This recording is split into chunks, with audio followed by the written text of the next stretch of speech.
สดีบุกแมวโอนหกแซ่สะอาดนะโซนไผ่ปูนจังไผ่ปรำมาเท่านี้สะอาดนะโว้ยส่วนปอบเลยมีตัวรูเรือตนะมีสาวตนะได้สะอาดโอ้โหอันนี้เพชรเมตระหาลูกตาปตระนั่งมือสะอาดนะอยู่กรมอยู่ไอ้มีสาวเลยละนี่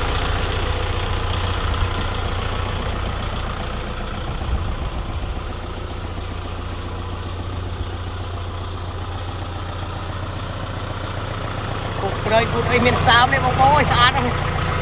đặc trưng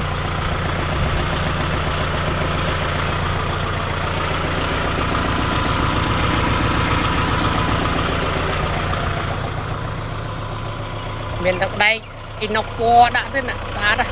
chả đấy đã xa đó để đi chả thấy lục trời can lối bông bông thịt trẻ xa hộp xe